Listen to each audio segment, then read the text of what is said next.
Halo, ketemu lagi sama Ibu Ega, guru BK, sahabat siswa. Assalamualaikum warahmatullahi wabarakatuh. Apa kabar anak-anak? Semoga selalu sehat dan tetap semangat ya. Halo, kali ini kita akan bahas nih materinya tentang cara mengalahkan rasa malas. Sering dengar kata-kata ini enggak? Kalau mau berhasil maka harus berusaha. Atau kalau kita mau menguasai suatu kemampuan, ya kita harus berlatih. Pasti sering kan dengernya. Tapi ada kalanya proses ini terasa berat.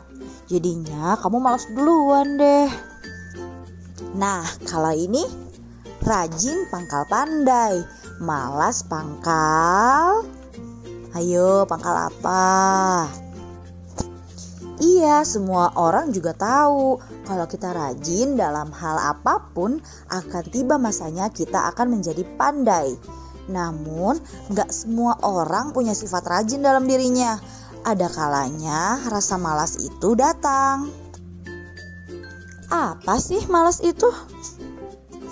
Sifat malas merupakan salah satu sifat buruk yang terdapat pada diri seseorang yang menghambat kemajuan dan pengembangan potensi dirinya. Malas itu bisa berakibat buruk loh. Nah, apa aja akibat malas?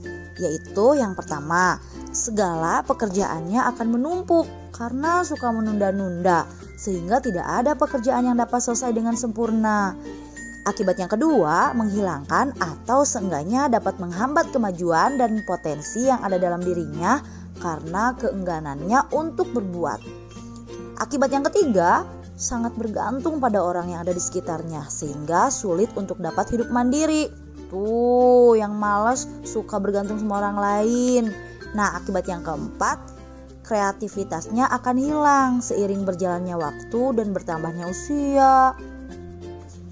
Akibat yang kelima, pada akhirnya orang yang malas itu akan timbul penyesalan pada dirinya, terlebih bila dia menyaksikan teman-temannya meraih kesuksesan sementara dia tertinggal jauh. Nah, akibat sifat malas yang terakhir yaitu sifat malas adalah salah satu sifat yang disenangi setan. Karena dengan sifat malas manusia akan sengsara, terlebih malas beribadah.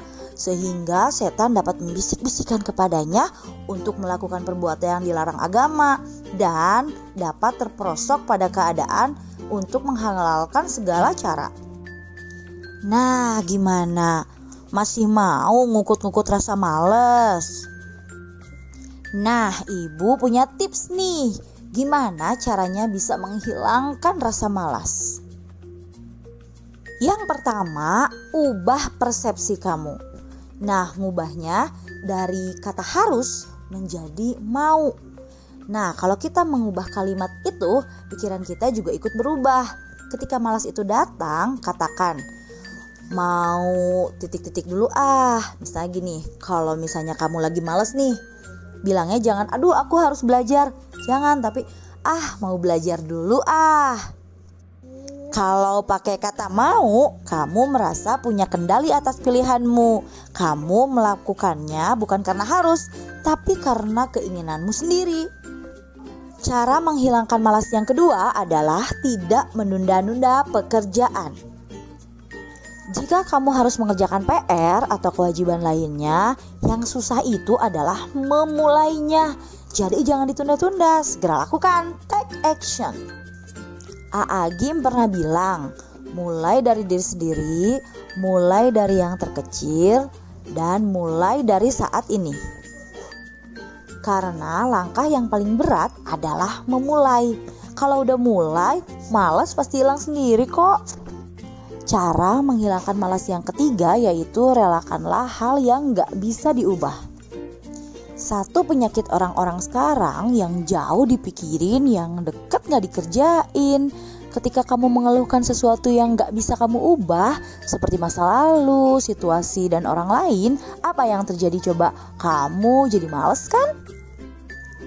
Padahal kalau kamu merelakan yang gak bisa dirubah dan fokus pada dirimu sendiri, mungkin aja kelak akan terjadi perubahan. Relakan saja kondisimu. Relakan saja kalau orang lain gak menyukaimu. Relakan juga masa lalumu. Fokus pada dirimu sendiri. Fokuslah pada detik ini. Kamu masih bisa kok diubah. Masa sekarang masih bisa nih diubah. Asal kitanya gak males.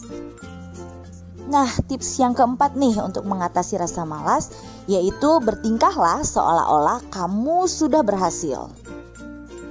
Apapun ambisi kamu, bertingkahlah seolah-olah kamu sudah sampai pada tujuan kamu. Pesepak bola Wayne Rooney pernah berkata begini nih, malam sebelum pertandingan saya kadang-kadang membayangkan diri saya mencetak gol. Lalu saya berimajinasi merayakan gol tersebut. Kalau seperti itu biasanya saya mencetak gol nih. Nah, bila kamu ingin memiliki suatu keahlian, bertingkah aja dulu seolah-olah sudah mendapatkannya. Bersikaplah seolah-olah kamu adalah penyanyi besar misalnya, atau kamu adalah ustadz yang sukses, atau apalah cita-cita kamu ya.